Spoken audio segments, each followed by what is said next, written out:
I all hope everybody is well and you're all enjoying the sport at the minute. The Euros are going on, the Cricket T20 World Cup is going on, there was golf over the weekend, there was boxing over the weekend, but we are here for horse racing and Royal Ascot. 5 days of incredible racing. Really looking forward to this year's Ascot. On Tuesday kicks off with 3 Group 1s. Incredible way to start the week. Tuesday, always a brilliant day at Ascot.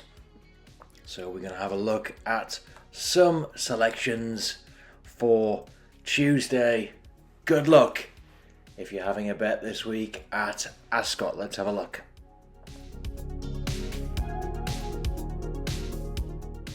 So we start with the first race on Tuesday, and what a race this is going to be. 1 mile is the distance. It's the Queen Anne Stakes.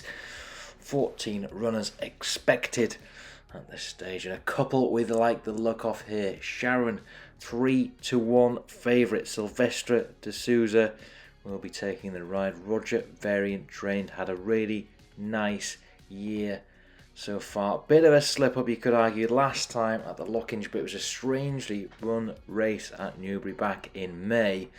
Audience kind of stole the race, and Sharon was the only horse that got anywhere near the winner that day. The rest of performances from Sharon have been brilliant so far, including a really nice win at Sandown back in April and Doncaster back in March. Looked good both those days, looked to have plenty in hand, and certainly feel that he should go well again. Stunning looking grey colt is Sharon, and although that price is pretty short, I do expect him to be right up there.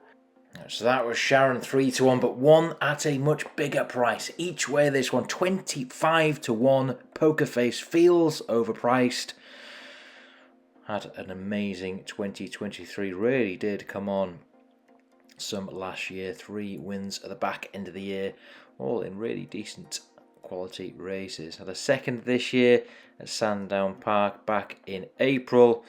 That was in the Bet365 mile. Pretty good run that day. Followed up with a 7th in the Lockinge, which wasn't the best of runs, but as said before, it was a weird race, that one. Really strange. Audience kind of stole the race.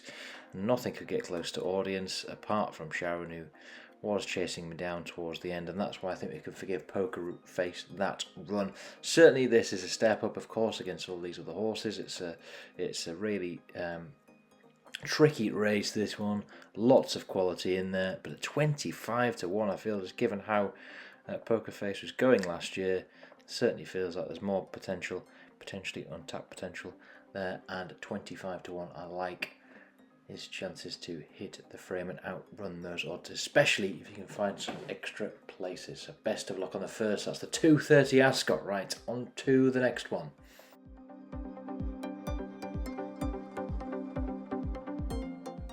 So next we move to yet another Group 1, 3:45. This one, the King Charles III Stakes, over 5 furlongs. Going to be fast and furious, this one. 17 runners expected in the race. Top of the market. Big Evs like the look of Big Evs to produce yet another win. Won at Ascot last year.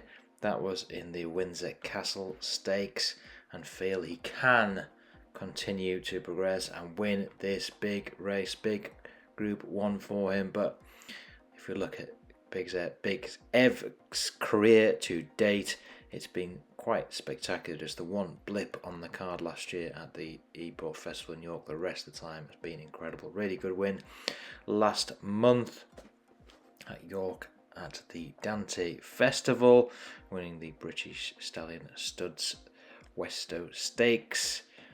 Really good performance that day, and great to see him back. Great story, this horse. Mickey Appleby trained, and expect him to go well again. 7-2, not a bad price. Obviously it'd be better if he was slightly bigger so we could back him each way, but still like Big Evs to go well. Okay, one at a much bigger price. Vadream, 40-1. Huge price, this one. She's a really quirky type of a dream. You never know quite what you're going to get from her. She's had a win at Ascot before. That was quite some time ago, back in 2021. That was over 6 furlongs. But she's very capable on her day of producing something quite spectacular. We know that. It's going to be one of them ones where she's either right up there or right towards the back. So it is a bit of a punt, this one. But I feel at 40-1, given she has won some good races before, some big races before, certainly feel that she's got potential to step up and win an even bigger race here. So for a dream at 40-1.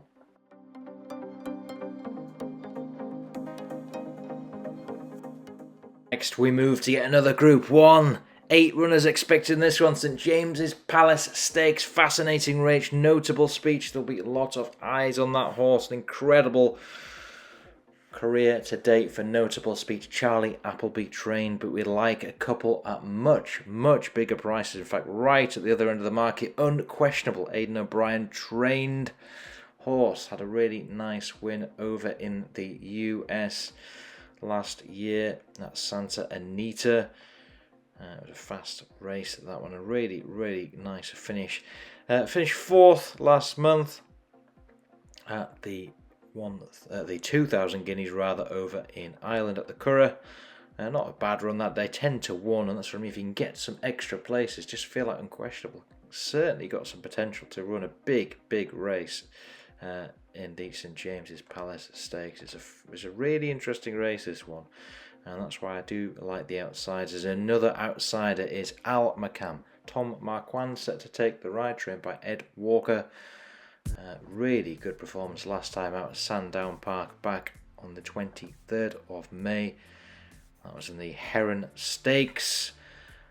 Looked really impressive, a really incredible turn of foot towards the end of the race. And it actually looked like he had a little bit left in the tank, in my opinion, there. So certainly could see this horse step up and produce an even bigger performance here. So a couple of really big prices I like taking on the top of the market in this race. Unquestionable 33-1 and Al McCam at 16-1. Best of luck if you're having a bet in the 425 on Tuesday.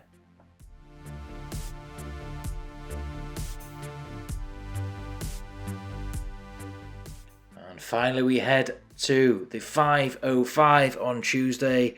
Class 2 wide open handicap stamina test. This one of the longer races you will see on a flat race course.